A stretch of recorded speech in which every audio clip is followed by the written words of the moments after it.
Bismillahirrahmanirrahim. Assalamualaikum warahmatullahi wabarakatuh. Waalaikumsalam Waalaikumsalam warahmatullahi warahmatullahi wabarakatuh. wabarakatuh. Alhamdulillahillazi an'amana bi ni'matil iman wal islam wa ja'alana minal ummatil muhammadiyyati khairil anam wa akramana bil huda wat taufiqi ila dinil islam. Asyhadu an la ilaha illallah wahdahu la syarika lahu wa asyhadu anna Muhammadan abduhu wa rasuluhu alladzi balagha risalata wa adda al-amanah wa nasal ummah wa jahada illahi haqqa jihadi. Allahumma salli wa sallim wa karim wa barik ala nabiyyina wa syafiina wa maulana wa qudwatina wa imamina Muhammad wa ala alihi wa sahbihi wa man ihtada bi sunnati wa bid'a amma ba'd. Alhamdulillah wa syukurillah, segala puji milik Allah. Satu-satunya zat kita menyembahnya, satu-satunya zat yang bisa memberikan kita kenikmatan, kesehatan dan juga suatu hidayah dan taufiknya. Kepadanya lah kita menyembah dan kepadanya kita memohon pertolongan.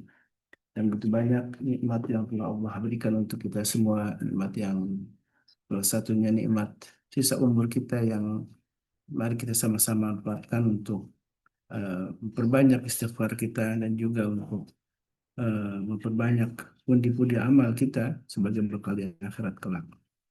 Salawat dan salam tentu menjadi kebutuhan kita untuk selalu melimpahkan memohon kepada Allah untuk senantiasa dilimpahkan kepada Nabi kita baginda Rasulullah SAW, juga untuk keluarga beliau dan juga para sahabatnya.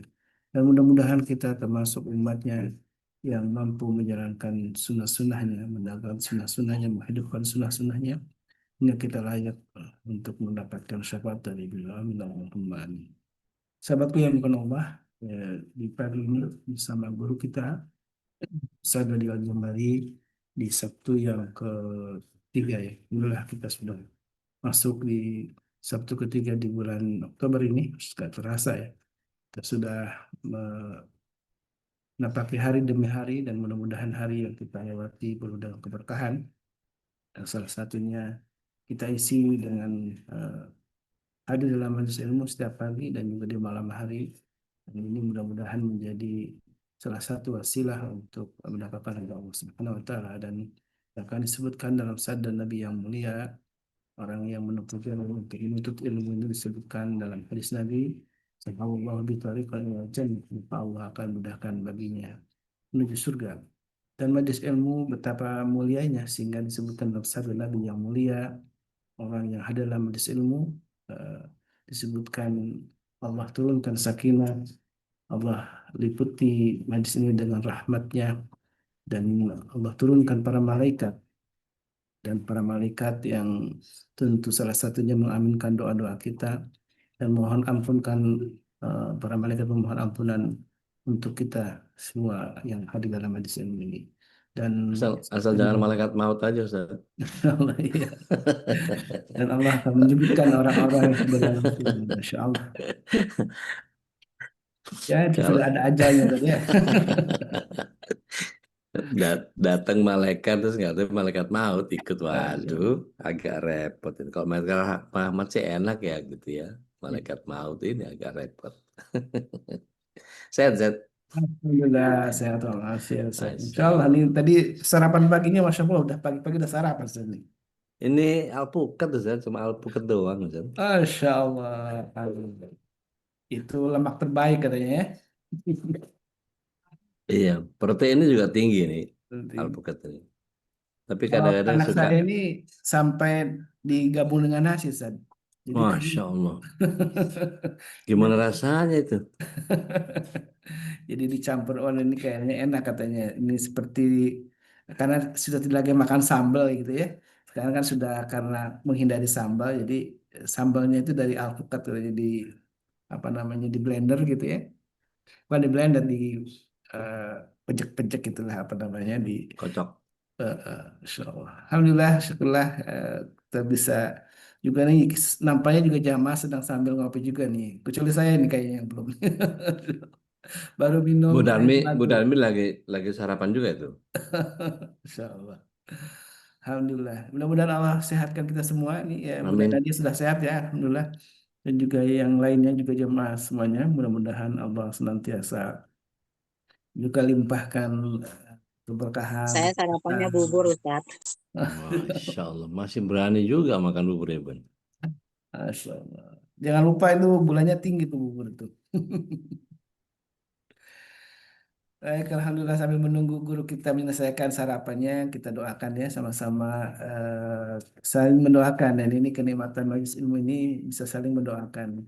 Kita doakan mungkin di antara kita ada yang sedang sakit, malah segera Allah. Kita doakan mudah-mudahan Allah segera angkat penyakitnya dan juga walaupun ada yang sedang kesulitan Allah segera beri jalan keluar terbaik. Dan Amin. juga Amin. para guru kita, wabil khusus guru kita Sadoni Al-Jambari ya, yang paling istiqomah menemani kita dalam terus mempelajari syariat ini, betapa pentingnya ya kita mengenal syariat ini karena inilah salah satu alul ilmu ini memang selalu disandingkan dengan orang-orang beriman ya.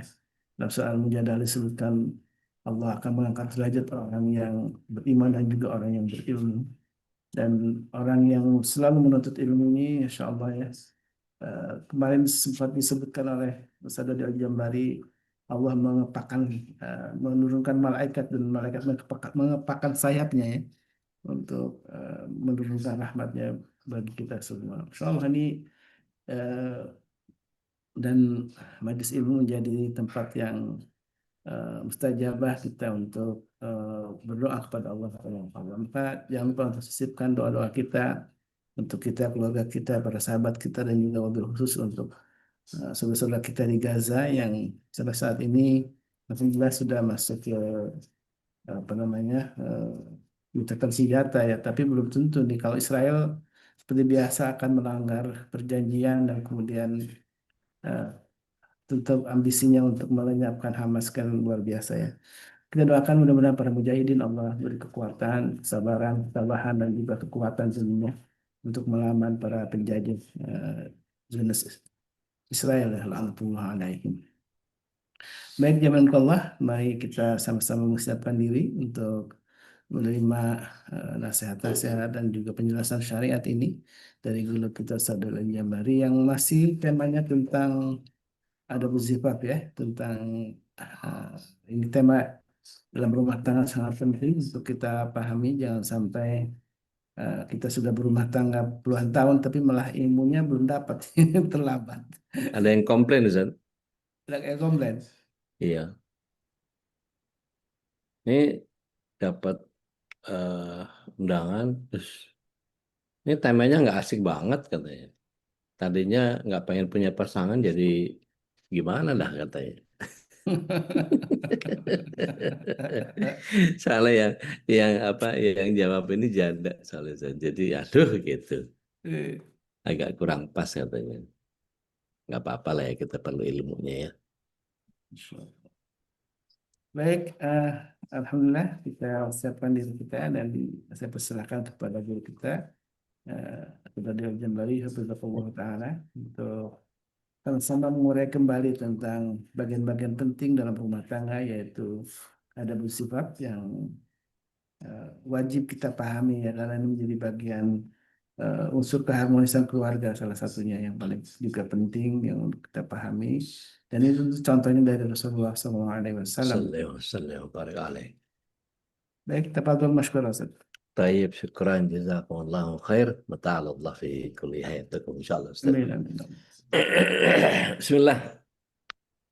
Assalamualaikum warahmatullahi wabarakatuh. Waalaikumsalam. Warahmatullahi wabarakatuh. Pagi-pagi mesti nebar cinta dulu ya. Masya Allah. Baik, Bapak Ibu yang dirahmati Allah SWT, alhamdulillah, alhamdulillahilladzi arsala rasulahu bil huda wa dinil haqq liyudhhirahu 'ala dini kulli wa kafa billahi syahida. Asyhadu an la ilaha illallah wahdahu la syarika lah wa asyhadu anna Muhammadan abduhu wa rasuluhu la nabi wa rasul ba'da. Allahumma salli wa sallim wa barik ala nabiyyina Muhammadin wa ala alihi wa sahbihi wa mawala. Wala haula wala quwata illa billah, amma ba'd. Tentu kebersyukuran adalah sebuah keniscayaan dan salawat serta salam semoga senantiasa tercurah limpah kehadirat Rasulullah SAW berikut para keluarga, sahabat, dan para pecinta risalah dan syariat beliau hingga akhir zaman. Dan mudah-mudahan kita yang hadir pada kesempatan pagi hari ini bisa menjadi bagian dari golongan orang yang senantiasa Allah mudahkan untuk bisa mendapatkan syafaat Rasul Sallallahu Alaihi Wasallam. Kita sebetulnya ini apa ya, agak kecelakaan ini ngambil judul ini. Sebenarnya sudah selesai di 2 pertemuan awal.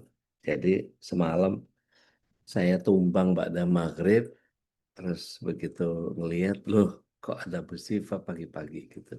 Subuh-subuh ngelihat ada musibah, sudah kita pertajam saja gitu ya. Jadi etika pernikahan atau malam pertama itu banyak ayat-ayat yang kemudian difahami secara kulit atau difahami secara sederhana buat kita orang Islam. Saya bukan orang yang paling fasih dan paling fakih dalam persoalan agama ini, tetapi begini, ketika kita melihat kitab-kitab para ulama, kita membaca penjelasan-penjelasan beliau-beliau itu menjadi bagian yang ternyata maknanya ini tuh di versinya mereka gitu ya. Itu bagian yang kadang-kadang nggak terpikir di kita. Jadi dalam bahasa Arab ini kan banyak bahasa yang sifatnya majazi. Jadi dikiaskan.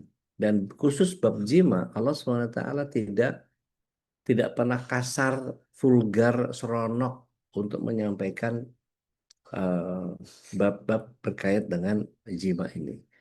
Kalau di undangannya kan luar biasa ya. Kita bisa lihat undangannya dibilang kalau dilihat kata-kata yang dibuat sama Bu Dwi atau Teh Nadia dibilang bahwa di Al-Baqarah 223 itu istri adalah ladang bagi suami. Maka datangilah ladang itu. Ya. Kan kalau ladang biasanya kan datangi ladang ya bawain pacul kan gitu. Kan masa datengin istri bawa pacul kan gitu. Kalau misalnya kita bicara harfiahnya gitu. Tapi ini bahasa majaz. Bahasa majaz itu bukan arti harfiahnya yang difahami, tetapi arti majaznya yang difahami. Coba bantu saya apa namanya di surat Al-Baqarah 187 kalau saya nggak salah, bahwa kita adalah pakaian dan dia adalah pakaian kita. Itu di surat berapa tuh? Ada yang bisa bantu nggak? Coba. Saya kadang kalau lupa tuh kadang suka nggak inget saya. Iya 187 deh. Oke. Enggak teh, punten. Bismillahirrahmanirrahim. Dihalalkan bagimu pada malam hari puasa bercampur dengan istrimu. Mereka adalah pakaian bagimu dan kamu adalah pakaian bagi mereka. Allah mengetahui bahwa kamu tidak dapat menahan dirimu sendiri, tetapi Dia menerima tobatmu dan memaafkan kamu. Iya. Lanjut, Dek. Ya.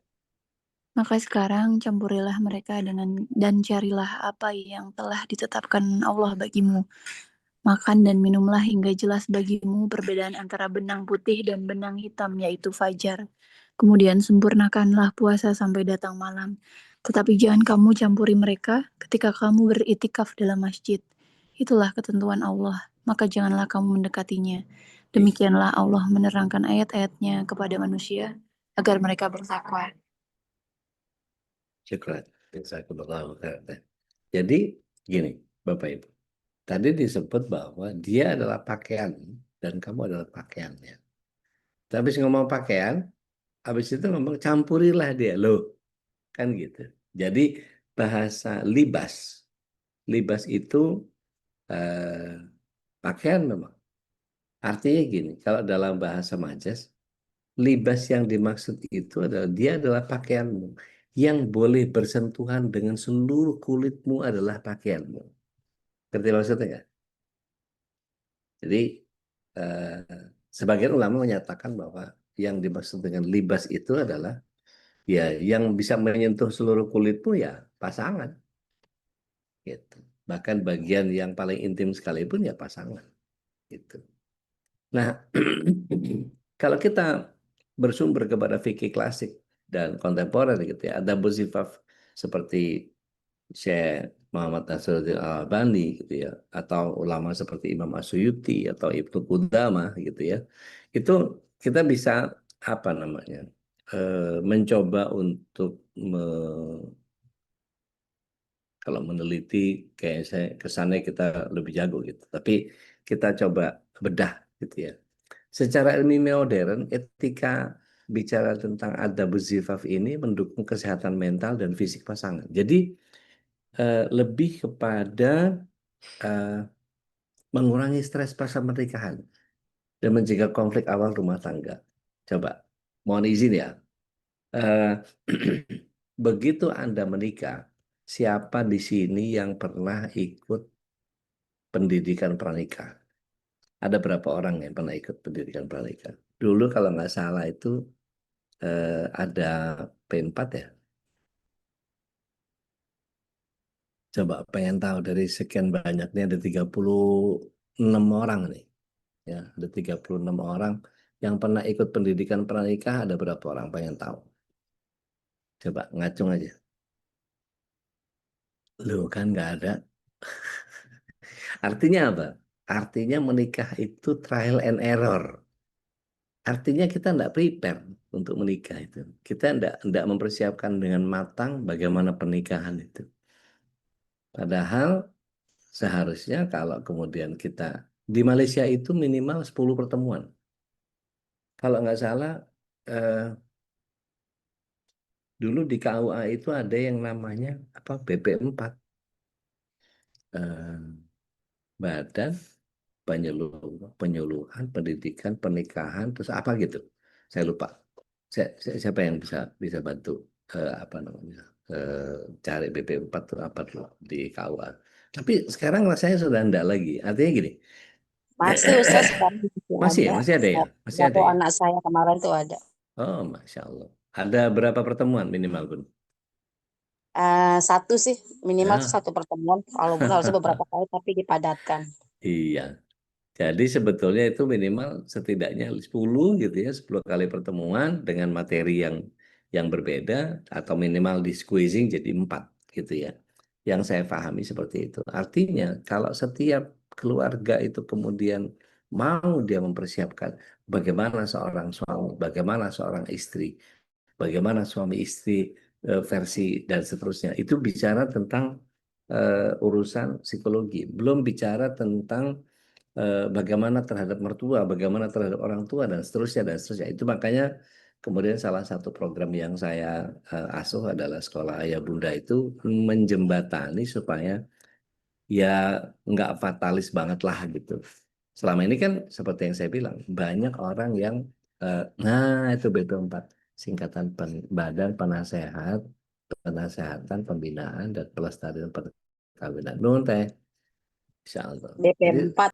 BP4 ya. Sekarang kata budaya Dami masih ada gitu. Oke, ala kulihal begini. Hmm, banyak di antara kita yang kemudian tidak memahami bahkan em, ada peran-peran yang diambil oleh WO ya wedding organizer yang mengambil sebagian tapi tentu tidak substantif ya. Hanya mengambil sebuah apa namanya bagian yang sangat sedikit yaitu apa? Ketika seorang suami meletakkan tangan ya, di kepala si istri sambil berdoa apa ada yang tahu doanya nggak? Siapa yang masih ingat doanya? Allahumma ayo. Waduh ini pernikahan tanpa doa ini. Ayo para suami. Ayo mana para suami? Para suami nggak bisa ngarepin suami kalau pagi-pagi begini mah ya. Allahumma inni as'aluka khairaha wa khairaha ma jabaltaha alai wa a'udzubika min syarriha wa syarri ma jabaltaha alai.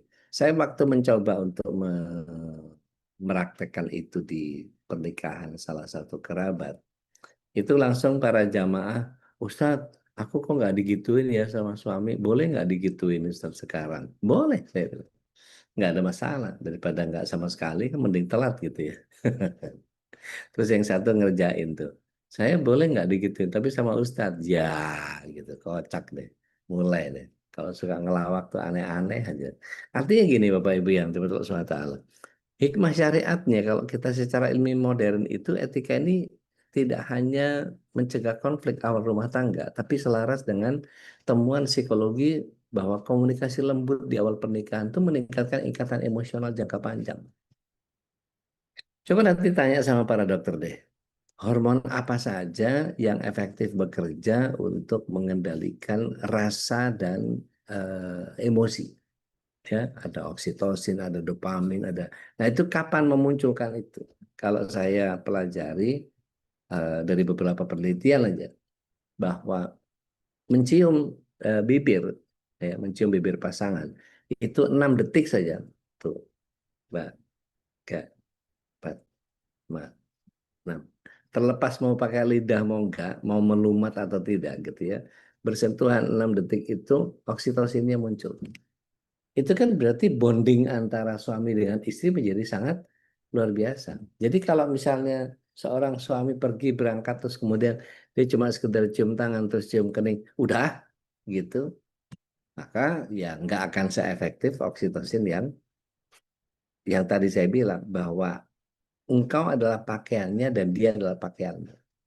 Maka kalau dalam intensitas kita eh, bersinggungan gitu ya, saya nggak tahu terlepas dari love language yang Bapak Ibu punya seperti apa, tapi kami, saya terutama sama istri, itu love language-nya adalah physical touch gitu. Jadi eh, kalau kemana-mana nggak nempel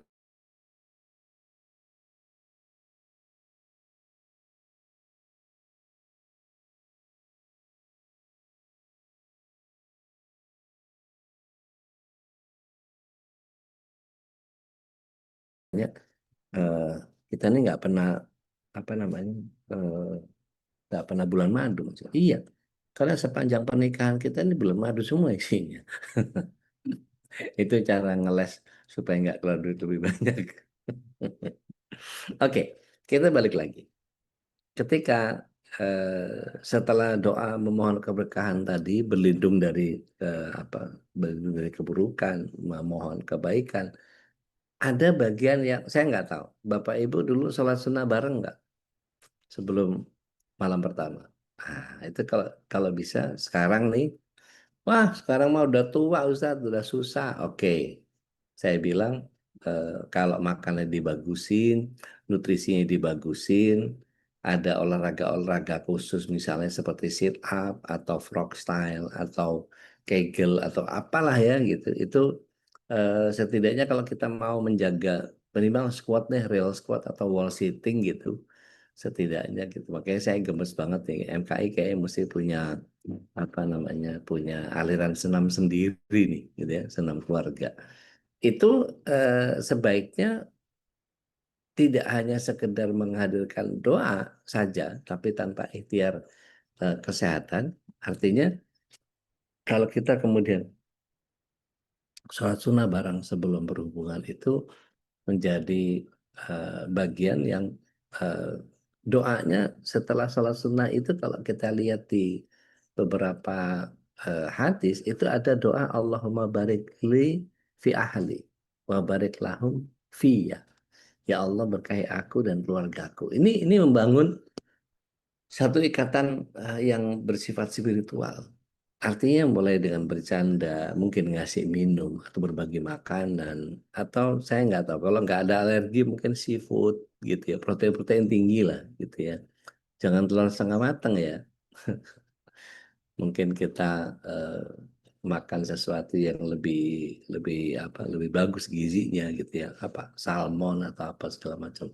Atau mungkin eh, saya nggak tahu efektivitas eh, konon konon katanya eh, obat-obat perangsang atau obat-obat kuat yang dikonsumsi para pria itu katanya cocok-cocokan gitu.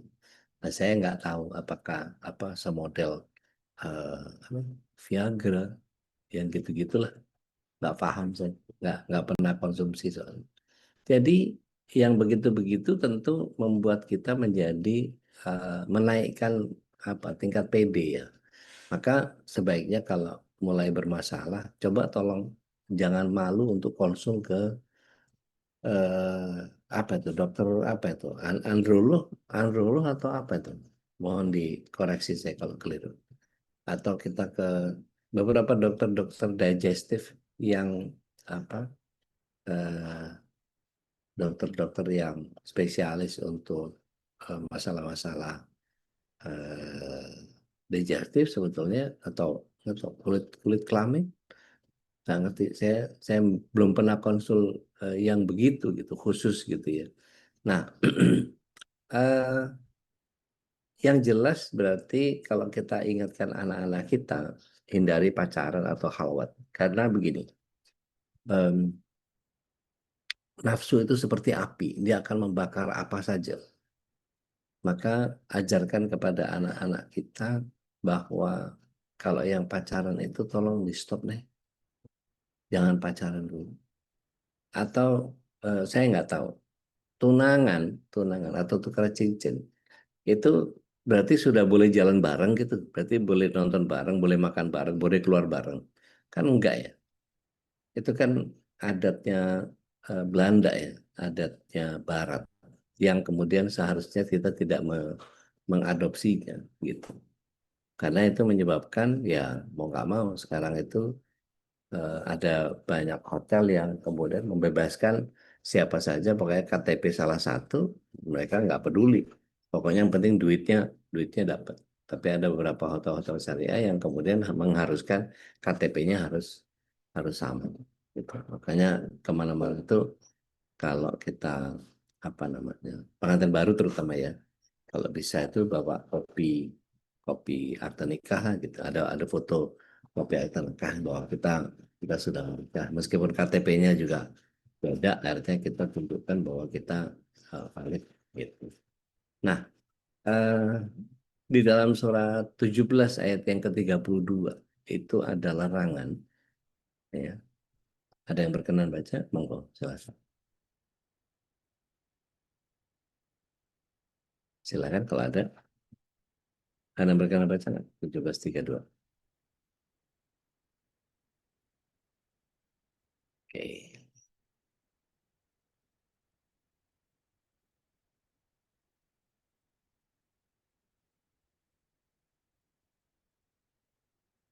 Jadi di ayat itu disebut bahwa A'udzubillahi minasyaitonirrajim wala taqtulun nafsal lati haramallahu illa bil haq, dan jangan kamu membunuh orang yang diharamkan eh, Allah untuk membunuhnya kecuali dengan satu alasan yang benar. Nah, kemudian wa man qutila mazluman faqad faqad ja'alna liwalihi sultanan, dan barang siapa dibunuh secara zalim maka sungguh kami akan berikan kekuasaan kepada walinya. Ya. Kemudian fala yusrif fil qatl innahu ini tiga ini ya. Yang tiga duanya wala taqrabuz zina innahu kana fahisha wa sa'a sabila. Jangan kamu mendekati zina, dan zina itu sungguh perbuatan keji dan satu jalan yang buruk. Jadi eh, jima ini bukan soal pemenuhan nafsu. Jima ini lebih kepada pernikahan yang sederhana tanpa israf pun dianjurkan untuk fokus kepada ibadahnya gitu kan ya. Dan ini suara saya kedengaran nggak sih? Ustaz, Oke.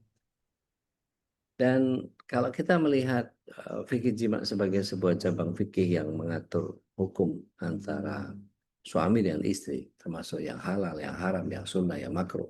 Nah, jima ini didefinisikan sebagai penetrasi kepala zakar, ya, ke farji, yang memicu hukum seperti idah atau mahar. Jadi bukan cuma persoalan pemenuhan nafsu, tapi ibadah yang berpahala jika dilakukan dengan niat yang benar. Dan ini tentu menjaga kesucian dari zina. Tetapi jangan kemudian jadi alasan yang paling mendasar, seolah-olah saya pernikahan ini menghalangi saya dari hawa nafsu. Oh, berarti Anda punya istri cuma buat ngelampiasin nafsu. Itu boleh, tetapi fokusnya jangan di situ. Gitu. Karena jujur saya sedih ketika ada beberapa kawan-kawan yang kemudian para janda gitu, tanpa mengecilkan unsur siapapun. Para janda itu ingin sekali dinikahi dan kemudian ada yang menafkahi. Ternyata datanglah para serigala-serigala pemangsa ini yang kemudian menikahi. Gitu. Nggak jelas waktu pernikahan itu kerabatnya juga nggak ada yang datang. Kita nggak tahu dia bujangan apa duda atau masih punya pasangan, nggak jelas gitu. Terus kemudian kerabatnya nggak ada yang datang, cuma temennya aja yang datang. Terus begitu selesai nikah, ya seperti hubungan badan laksana suami istri mereka lakukan. Begitu istrinya hamil, ditinggal. Nah kan kita nggak kepengen pernikahan-pernikahan yang seperti ini gitu. Jadi asal udah hamil tinggal, setelah hamil tinggal. Saya nggak tahu berapa korban yang dikitin penjahat kelamin itu. Gitu. Dan tentu kita tahu ya, bagian yang sudah diharamkan adalah menjima dubur, gitu ya, atau menjima di saat haid atau nifas, gitu ya, atau saat puasa wajib di siang hari, gitu ya. Dan juga haram ketika memaksa istri tanpa persetujuan karena bisa menimbulkan mudarat. Maka tidak boleh suami berlindung di balik, lo kan harus ditaati suami itu kalau lagi kepengen. Bahkan hadisnya, wah, dia pakai hadis ya. Rasulullah SAW menyatakan kalaulah suaminya menginginkan di atas onta sekalipun dia harus penuhi itu. Iya, itunya iya. Hadisnya betul, tetapi ya nggak gitu-gitu banget lah gitu. Itu bagian yang jangan dilihat dari sisi yang berbeda. Karena gini, memahami hadis itu tidak boleh kita secara tekstual saja. Karena begini, dalam tataran pemahaman baik itu mustalah maupun takrizul hadis, kita melihat hadis itu dari beberapa tinjauan. Ini hadis bicara syariat, ini hadis bicara demografis, ini hadis bicara tentang sosiokultural, atau ini hadis bicara tentang sesuatu yang sifatnya historikal, atau dia penanaman syariat, atau yang mana. Karena Rasulullah SAW menyatakan begitu banyak hal, ada jutaan hadis yang kemudian kalau kita tidak kemudian melihat secara detail apa yang terkandung di dalam pemaknaan hadis itu, apalagi dalam hadis-hadis yang sifatnya jami'ul kalim, itu menandakan bahwa bagian ini bisa dilihat dari berbagai segi. Dan itu bisa multi tafsir atau bisa difahami dengan pola yang sangat beragam. Nah, ini yang harus kita pelajari dengan benar. Nah, Bapak Ibu yang bermanfaat SWT, kajian-kajian hadis seperti itu kemudian kalau tidak berhati-hati kita akan jatuh kepada bagian menjelaskan dengan hawa nafsu. Menurut saya ini begini, menurut ini begitu dan seterusnya. Nah, ini yang kemudian bagian yang seharusnya kemudian kita pilih sebagai satu sikap kita. Nah, memaksa pasangan untuk berhubungan sementara dia mungkin dalam keadaan sakit, mungkin dia lelah, dalam konteks yang sebenarnya ya, artinya kita tahu bahwa dia eh, baru dari luar kota gitu ya, terus kemudian sampai di rumah berantakan semua, dia beresin dulu, dia mungkin ngepel, nyuci baju yang ditumpuk, apalagi suaminya nggak bantuin gitu ya, semua dikerjakan sendiri sama istri dan kemudian dia nggak cuman sekedar ngepel, ngebersihin, dia masak juga, dia nyuci juga, dia nyetrika juga, dia kerjakan hampir semua pekerjaan itu demi baktinya kepada suami.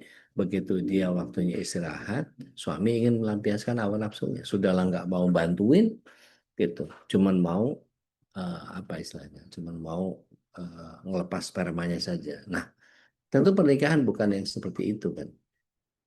Artinya ketika kita tahu bahwa eh, beberapa hal yang dibolehkan tapi kita harus hati-hati, termasuk misalnya ketika hamil.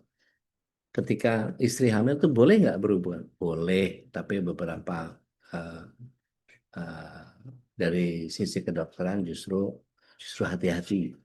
Justru kalau bisa setelah hamil tua baru boleh dikunjungi agak sering gitu. Dan ini bagian yang kemudian dibolehkan secara syariat.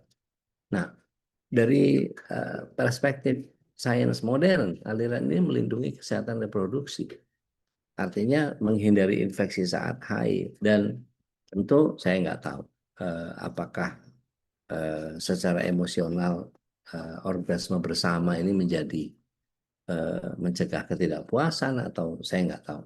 Syekh Zaruk menyatakan bahwa kalau bisa orgasme bersama ini agak jarang karena pasti suami yang agak nahan gitu ya, suami yang mesti menunggu istri. Karena beberapa idiom yang saya dapati, tolong koreksi saya kalau saya keliru.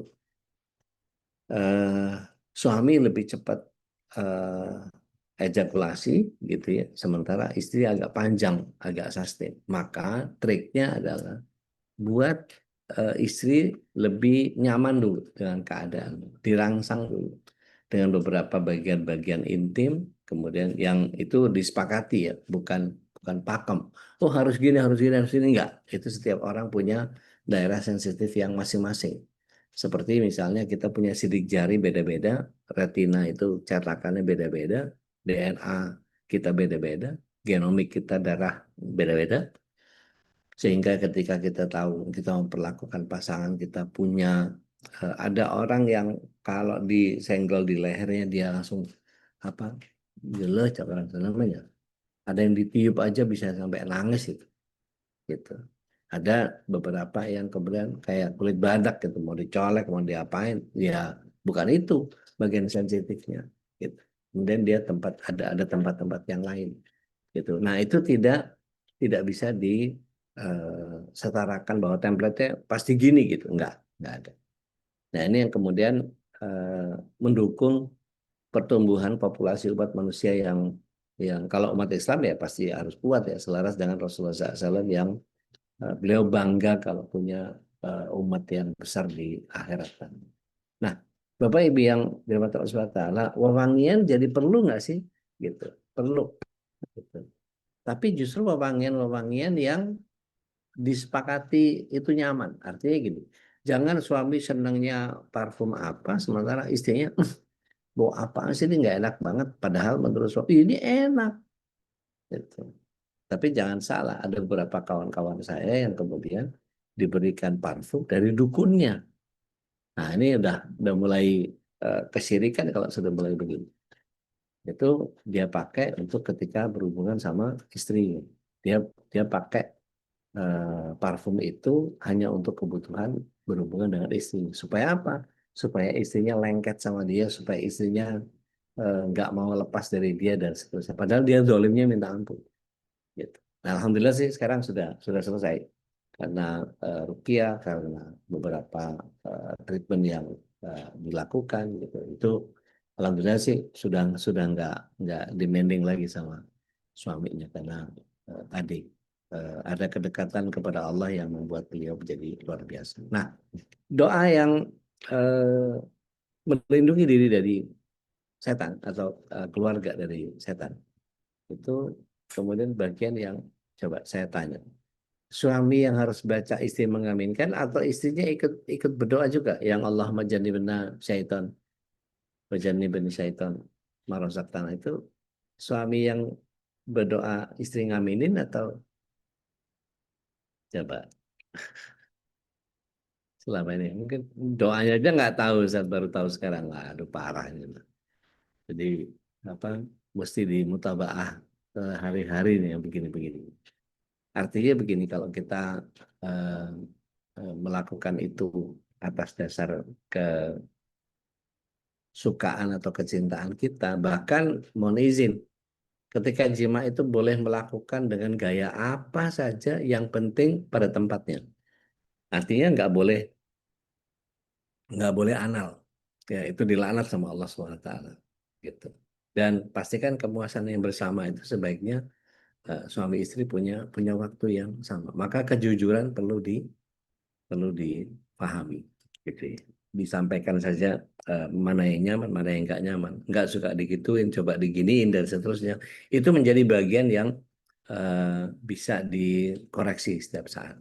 Nah, ada yang unik bahwa Rasulullah SAW ketika ingin mengulang atau nambah, beliau wudhu, ya. Ghusl, ya. Gitu ya. Sehingga lebih utama untuk kesucian. Maka ketika tanpa mani sekalipun, asal itu terjadi koitus gitu ya, itu terjadi hubungan badan, maka yang terjadi adalah boleh kita mandi bersama untuk kebersihan. Saya nggak perlu nanya siapa yang suka mandi bareng gitu ya. Artinya ini sebuah sunnah yang kemudian tidak harus berujung kepada berhubungan gitu ya. Mandi bareng itu biasa. Dan dalam melaksanakan jima ini jangan buru-buru pisah, peluk dulu, bicara lembut untuk perkuat ikatan, mungkin saling belai dan seterusnya dan seterusnya. Kalau saya nggak tahu, para istri biasanya berkenan nggak ngambil tisu untuk membersihkan mani yang mungkin berceceran dan seterusnya, itu harus di beranikan untuk melakukan itu. Dan ada yang pernah dengar doa ini, Allahumma la tajri wajhi bidunub. Ya Allah, jangan biarkan wajahku hina karena dosa. Nah, ibu-ibu ketika masih dalam keadaan junub, terus kemudian nggak mandi, beli bawang putih, belanja sayur apa segala macam, jangan ya. Khawatir memang jadi persoalan nggak Ustadz kalau apakah akadnya jadi gugur atau apa? Enggak, bukan itunya. Tetapi lebih kepada adab. Anda keluar dari rumah itu seharusnya dalam keadaan suci. Masih ingat ya ketika kaki kanan kita keluar dari rumah, kita mengucapkan Bismillahirrahmanirrahim, la haula wala quwata illa billah. Allah langsung memberikan petunjuk, memberikan perlindungan dan memberikan kecukupan. Gitu. Tapi kalau kita dalam keadaan masih junub ya gimana tuh? Gitu. Maka anjurannya kalau bicara tentang kapan saatnya, biasanya itu pagi pada subuh gitu, atau malam pada isya. Itu makanya kemudian ada 3 waktu anak-anak kita kalau mau masuk ke kamar orang tua itu mesti ketuk. Gitu. Maka tadi dibaca sama Tena dia bahwa saat itikaf jangan, ketika haji jangan, gitu. Ketika sudah menjihar, gitu ya, atau puasa wajib, maka ini yang dilarang. Kalau yang dianjurkan waktunya bisa kapan saja. Nah, ada hak istri dan kewajiban dari suami. Ada hak dari suami dan kewajiban istri. Haknya istri apa? Ada persetujuan, ada kelembutan, ada nafkah dan kepuasan intim. Gitu. Nah, kemudian ini terlepas dari monogami atau poligami ya. Saya nggak bicara soal itu. Kemudian ada haknya suami, taat dalam kebaikan. Tetapi bukan paksaan intim ketika istrinya sakit atau dia sedang haid. Nah, Bapak Ibu yang dirahmati Allah SWT, kalau kita concern dalam psikologi kontemporer, ini mencegah kekerasan dalam rumah tangga, ini mendukung kesehatan mental, seperti efek wudhu yang membersihkan jiwa. Nah, mudah-mudahan dari bagian apa yang saya sampaikan ini menjadi bagian yang tidak lagi hanya sekedar wacana, tetapi harus kita pahami sebagai sebuah syariat yang mulia, gitu ya. Dan kita betul-betul masuk ke dalam bagian yang kita paham bahwa ini membuat pemahaman kita jauh lebih baik dari yang sebelumnya. Saya nggak terlalu berharap banyak kepada Bapak Ibu untuk menjalankannya secara utuh, tetapi setidaknya kalau kita kemudian memahami satu persatu apa yang kita pelajari ini menjadi bagian yang insya Allah membawa keberkahan, rahmat, dan yang terpenting adalah ampunan dosa. Karena menjalankan sunnah itu mendatangkan ampunan dosa. Wallahu a'lam bishawab. Saya serahkan lagi ke Ustaz Khalis supaya kita bisa berbagi rahmat. Tafadhol Mas Ustaz. Baik, jazakumullah khairan. Sadi, jamaah yang bukan Allah, kita masih punya waktu untuk sama-sama berbagi rahmat ya. Nah, ini tema tentang adab zifaf ini menjadi bagian penting yang keseharian kita yang sungguh mungkin kita lupa untuk mempraktekannya dari doa-doa yang tadi sudah juga di-share oleh Bunda Nadia, Goge, dan itu mungkin kalau sudah terlanjur silakan untuk kembali menanamkan pengetahuan ini ke anak-anak kita yang mungkin sedang persiapan untuk menikah ya.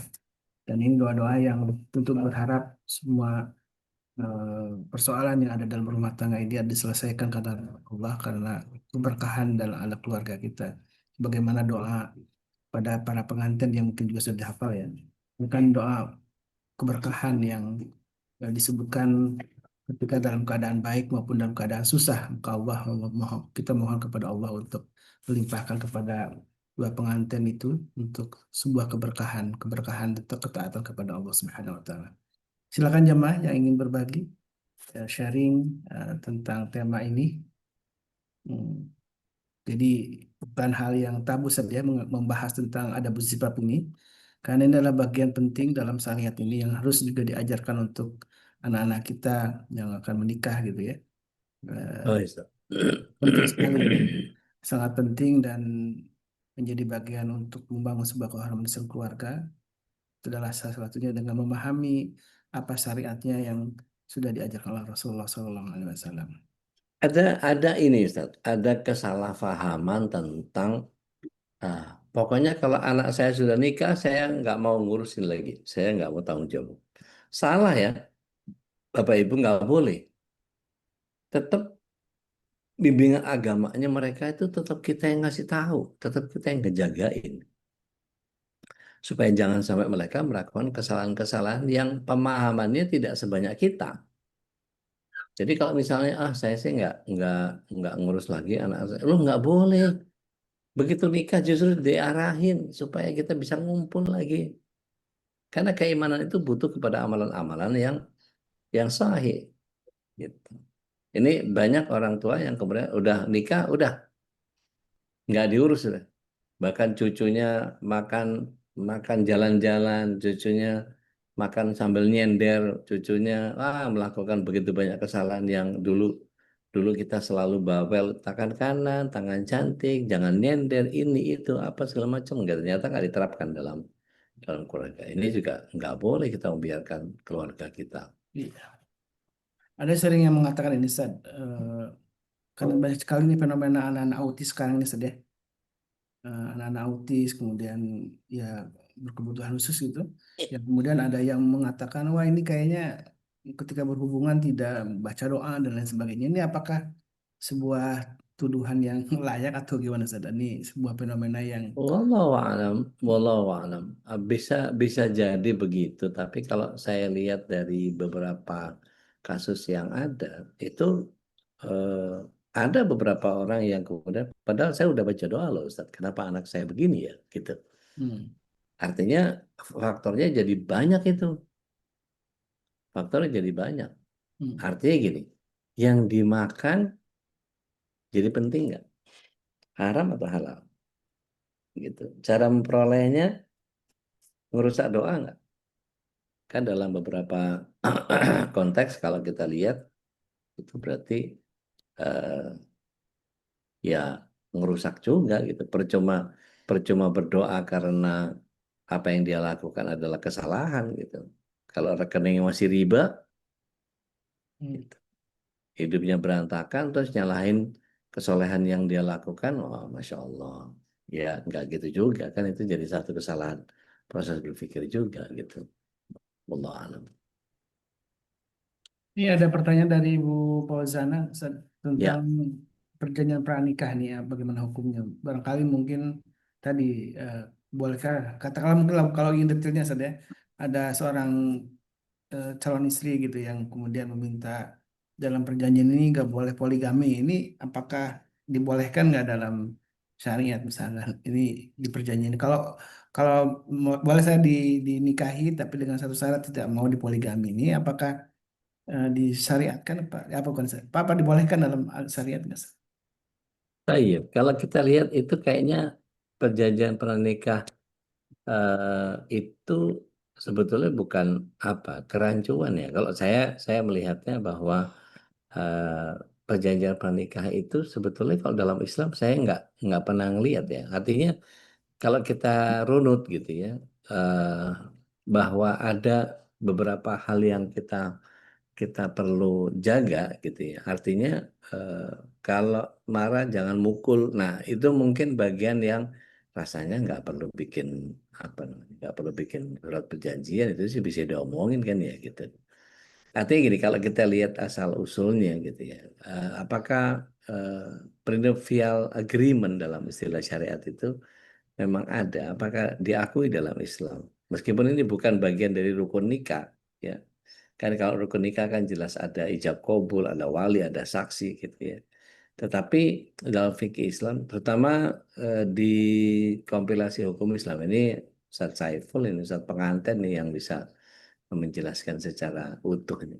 Syarat pekedam yang diajukan sebelum akad itu, yang selama tidak bertentangan dengan syariat, sebenarnya boleh-boleh saja. Artinya gini, kompilasi hukum Islam di KHI itu kalau kita pahami bahwa ini kesepakatan tertulis antara suami istri gitu ya, mengikat secara hukum. Ya hartanya, ya warisnya, ya nafkah atau banyak gitu. Larangan poligami kalau disepakati gitu tadi. Maka ini bukanlah kontrak modern yang bentuknya adalah taklik. Kan kalau kita selesai biasanya ada yang baca sikot gitu ya, baca sikot taklik yang bertujuan untuk menjaga keadilan dan harmoni rumah tangga. Dan menurut kompilasi hukum Islam itu sepemahaman pendek saya gitu ya, perjanjian ini sah kalau dibuat tertulis sebelum akad dan disaksikan oleh pegawai pencatat nikah itu ya, KUA maksudnya. Dan ulama sekelas Imam Syafi'i dan Ibnu Qudamah juga dalam fikih mazhab Hanafi juga mengakui konsep yang disebut dengan mukaddam tadi itu sebagai bagian dari akad yang lebih luas. Artinya syarat tambahan bisa melekat pada ijab kabulnya asal tidak menghalangi tujuan pernikahan. Artinya kalau kita kepengen membentuk keluarga yang saleh, keluarga yang sakinah mawaddah warahmah, yang Rasulullah SAW sebutkan an-nikahu sunnati wa man ragibati as-sunnati falaysa minni, itu kan Rasulullah SAW tegaskan betul pernikahan itu adalah sunnahku, maka barang siapa nggak suka sama sunnahku maka bukan bagian dari golonganku. Dan ini untuk upaya menjaga supaya pernikahannya agar tidak rusak oleh perselisihan kemudian hari. Beberapa ulama mengatakan itu mubah, bahkan dianjurkan, lebih ke mustahab ya kalau bertujuan untuk maslahat. Artinya kan kita nggak tahu ini apa, nikah ini kan bukan beli kucing dalam karung gitu, mesti mesti bener gitu. Artinya kalau bisa melindungi hak perempuan, tapi sekali lagi jangan sampai israf, jangan sampai berlebihan. Ketika menentang syariat maka nggak boleh gitu. Jadi kalau misalnya dia katakan bahwa saya boleh nikah asal kamu nggak poligami, berarti dia melanggar syariat, itu nggak boleh itu begitu. Gitu. Artinya kalau Allah takdirkan dia berpoligami terus sebagian pernikahannya jadi hancur gitu, ya nggak boleh begitu. Artinya selama tidak nabrak syariat maka sebetulnya nggak ada masalah. Karena seperti menghilangkan syarat yang wajib antara suami istri itu, atau menjadi otomatis cerai karena yang satu melanggar misalnya gitu. Artinya syarat mukaddam yang sah ini melekat pada akad dan tidak membatalkan tujuan nikahnya tadi. Dalam kitab Al-Mughni ada juga Ustaz, yang membolehkan syarat untuk keadilan harta, tapi dibatasi agar tidak terjadi perjanjian zina atau larangan halal tadi. Allahu a'lam. Perjanjian pranikah kebanyakan awalnya memang lebih ke soal harta saja. Iya, Ya, masing-masing membawa harta dan karena dalam hukum kita kan ada namanya harta gonogini. Nah, itu untuk memisahkan ini memang ketika masing-masing punya harta yang banyak gitu ya. Biasanya antara dua pengusaha misalkan itu. Ustaz. Ya, itu memang harus dari awal dibahas supaya tidak kemudian menjadi apa namanya nanti masalah gitu kemudian nanti. Walaupun memang ketika Islam menjadi pijakan, tentu harusnya memang saling apa ya Ustaz ya? Ya bukan hanya di atas hukum positif saja, tapi ya keriduan, kemudian saling memberikan pengertian pemahaman terhadap Islam ini luar biasa yang harus memang dipahami dari masing-masing calon pengantin. Rusaknya pemahaman kita itu, Ustaz, belajar ilmunya kok lagi butuh. Sehingga ngambilnya ya sekenanya. Padahal kalau kita mau urutkan gitu ya, eh, apa dulu nih, misalnya Riyadus Shalihin dulu tuntasin, khatamin sampai selesai. Habis itu masuk ke Adabul Mufrad misalnya, tuntasin. Sehingga kita punya akhlak itu mulia. Setelah itu punya syariat apa dalam peribadatan, misalnya kita masuk ke Al-Azkar gitu, atau Hisnul Muslim ini gitu. Sehingga kita tahu pada saat kapan melakukan apa, sedangkan Rasulullah SAW melakukan itu. Nah, kita kadang-kadang menyelisih bagian yang kadang-kadang ada dua nih. Kita kan sudah nggak tinggal di zaman Rasul. Itu satu. Yang kedua, dia mengatakan ini kan cuma sunnah, Ustaz. Astagfirullahaladzim. Pemahaman yang begini yang menyebabkan orang menjadi tidak akan hidup sunnah di dalam dirinya. Wallahu a'lam. So, Ini ada pertanyaan Ustaz dari ya, Bu Andi ya. Afwan Ustaz, saya bacakan. Ingin bertanya, maaf kalau kurang sopan, apakah benar kalau laki-laki itu ada yang namanya perempuan kedua, gitu, Ustaz? Apakah nafsu laki ini lebih tinggi, apa ada fase, ada masanya turun atau gimana Ustaz? Tentang baik. laki. Bismillah. Assalamualaikum ala Rasulullah.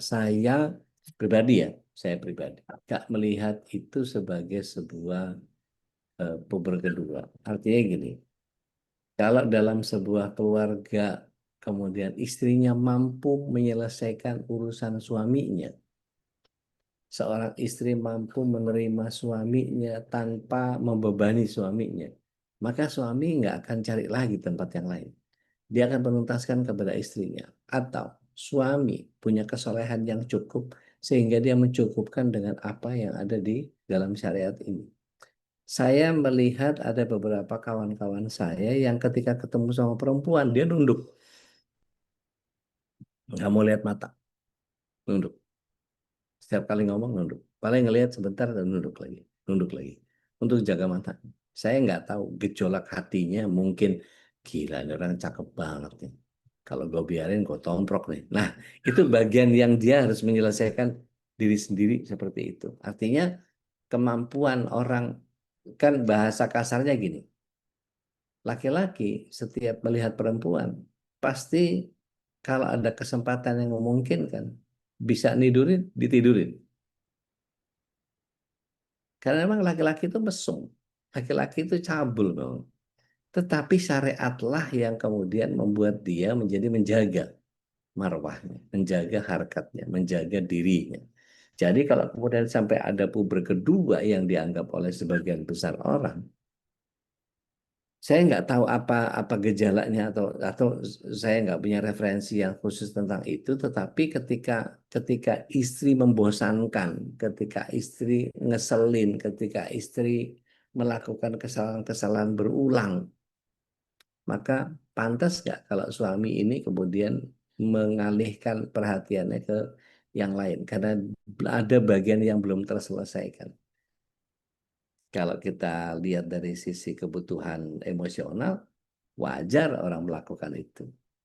Tapi sebaliknya, kalau kita lihat ya beberapa, saya nggak mau nunjuk orang per orang ya, tetapi ada pasangan-pasangan yang terekspos oleh publik yang kemudian dia waktu menikah sama si suami yang ini, dia kok kayak gitu modelnya. Tapi semenjak dia menikah dengan ini, oh kok jadi begitu ya modelnya. Artinya apa?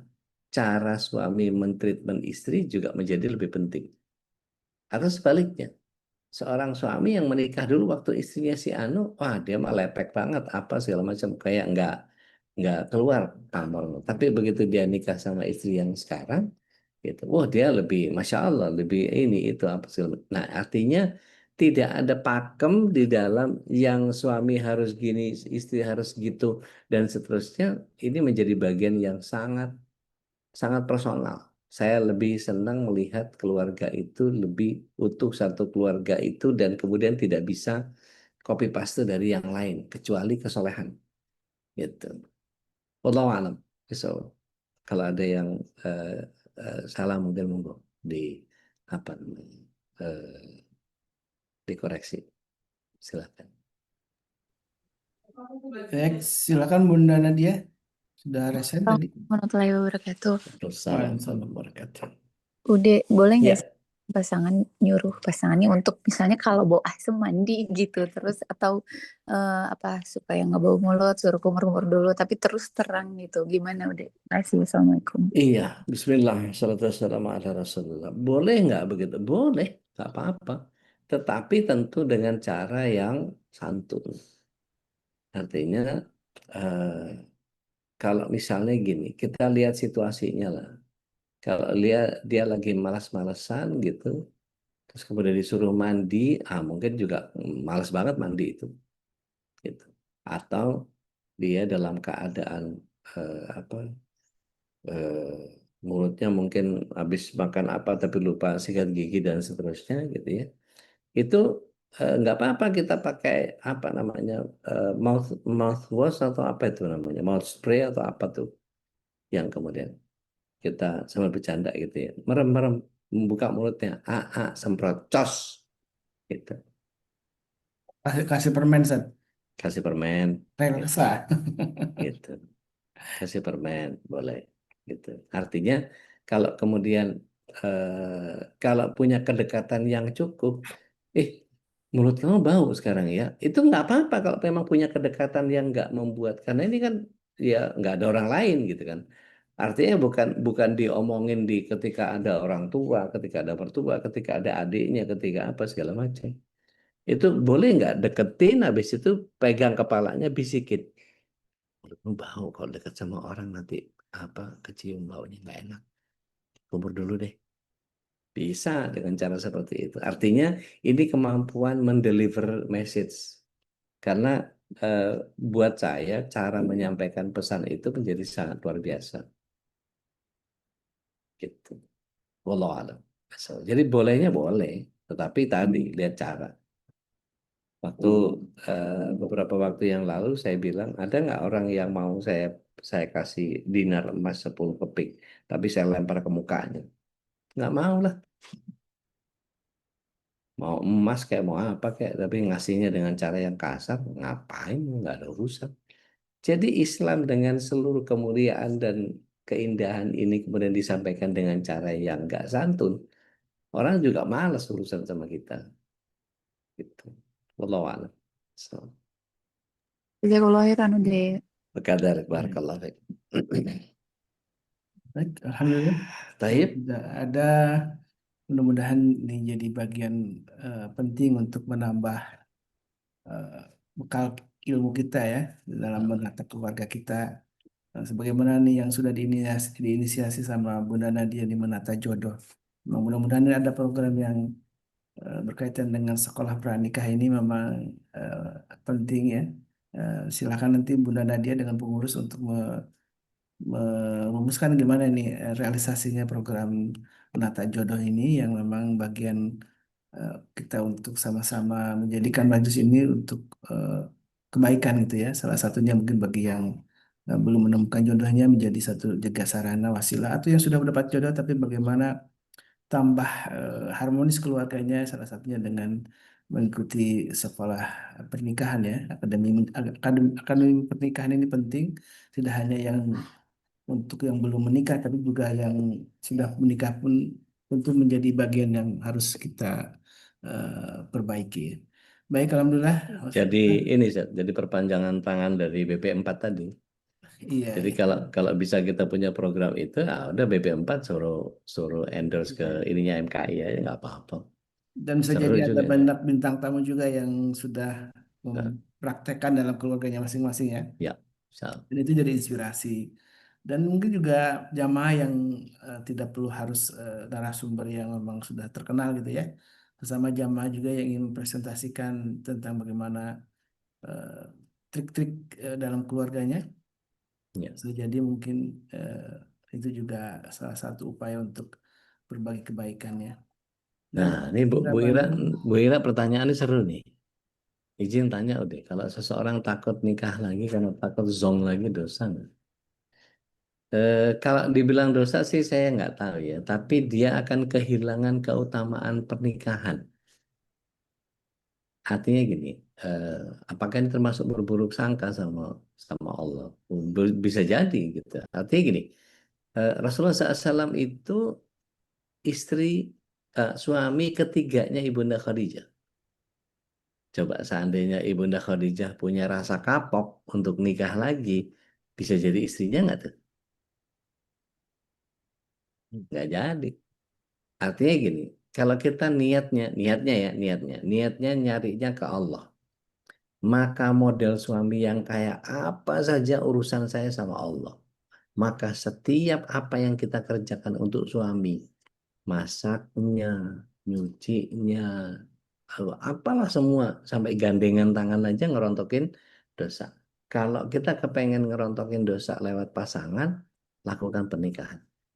hmm, Karena tidak ada satupun celah ketika eh, bersuami itu, kalau bicara tentang ayat tadi, ayat 187-nya Al-Baqarah tadi, kalau suami itu adalah baju, berarti kalau dia nggak pakai baju, berarti dia dalam keadaan telanjang.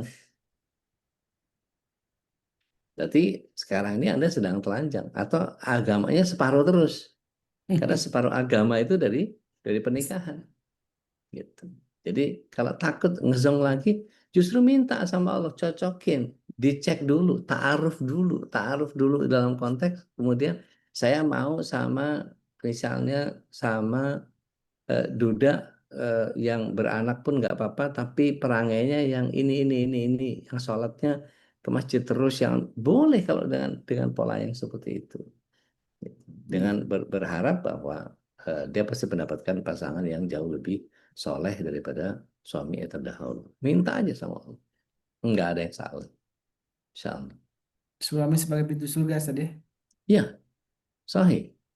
Dalam hadis Nabi ketika istri itu cukup dapat ridho suami dan dia mengerjakan hanya ibadah-ibadah Insya wajib aja, Allah. kata Nabi Masya Allah. SAW, masuk surga lah ya dari 8 pintu, dimanapun. mau yang mana saja silakan. Silakan masuk surga. Masya Allah. Dimudahkan sekali di perempuan ini. Istri-istri dimudahkan untuk masuk surga beda dengan laki-laki saja. Kalau mempelajari bagaimana perempuan begitu gampang masuk ke surga itu, aduh, ngiri Ustaz. Ngiri Ustaz. Kita nggak bisa melakukan itu. Kita mesti ikhtiar mati-matian untuk melakukan atau mendapatkan privilege itu gitu. Wallahu a'lam. Dan Masyaallah. ada kisah yang sahabat Nabi yang baru meninggal sama istrinya langsung besoknya menikah lagi saat itu. Ibnu Mas'ud ya. Iya, Ibnu Abbas. Ibnu Abbas ya. Ibnu Abbas. Begitu dia usianya 80 ketika itu, Ibnu Abbas. Istrinya meninggal yang terakhir, maka dia carikan aku seorang perawan. Umur 80 loh. Dan perlu perlu kita tahu bahwa apa namanya? eh, Dia mengatakan begini. Orang kan ya biasalah, orang umur 80 tahun nyari perawan tuh apa sih yang mau dicari gitu. Maka kita perlu tahu bahwa Ibnu Abbas menyatakan dengan sangat luar biasa. Rasulullah SAW itu mencintai pernikahan, dan pernikahan itu sunnahnya Rasulullah SAW. Aku tidak mau sehari pun tidak tinggal dalam sunnahnya Rasulullah SAW. Dan perlu kita tahu bahwa anaknya Ibnu Abbas itu 114, Ustaz. Masya Allah. 95 diantaranya penghafal Al-Quran. Memang niatnya ngebentuk pasukan Islam. Beda sama kita. Kita nikah cuma buang tai macan. Ya salam. Iya, iya, Masya Allah. Apalagi nikahnya di apa? Tanah Di suci. tanah suci. Hmm, nggak ada jaminan sih. Nggak ada jaminan. Kalau di Masjidil Haram itu yang paling sering sholat mayit. Kalau pernikahan itu justru ya oke lah, boleh, tapi ya jangan jadikan fokus gitu. Insya Allah. Apalagi meminta jodohnya di Mekah ketika haji. Nah Itu itu. boleh tuh, Nah, boleh tuh. tinggal Kalau hubungi Mas Nandar kalau itu ya. Ustaz. Kalau ada yang mau ikut haji mujamalah bareng sama Mas Nandar tuh nanti bisa tuh. Iya, insya Allah. Tinggal bayar 20,5 nggak pakai DP, begitu nusuk keluar langsung bayar. Insya Allah berangkat. Mau ngajak siapa yang mau dilamar boleh tuh.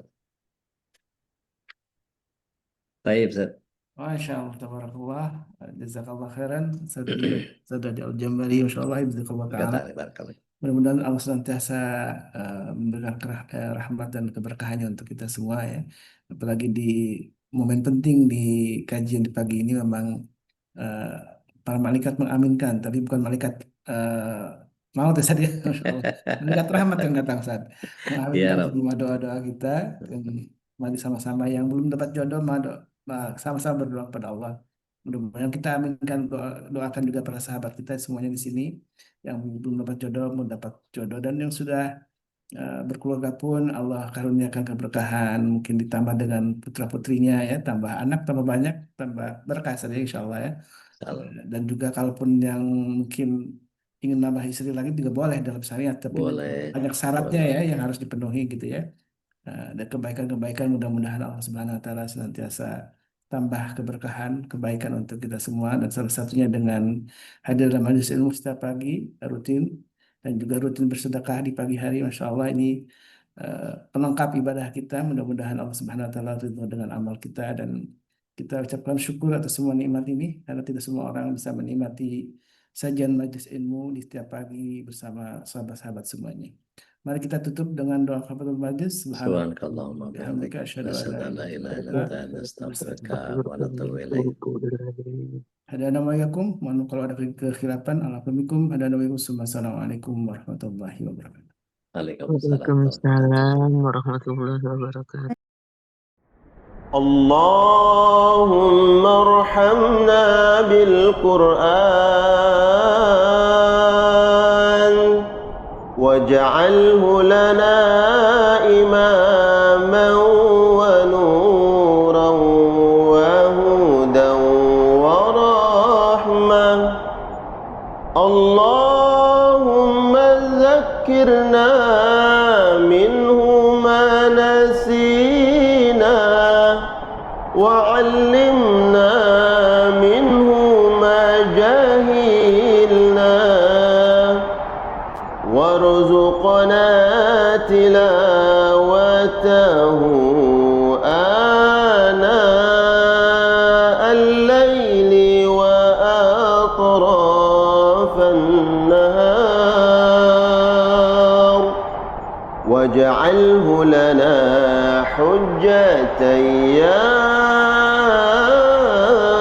رب العالمين.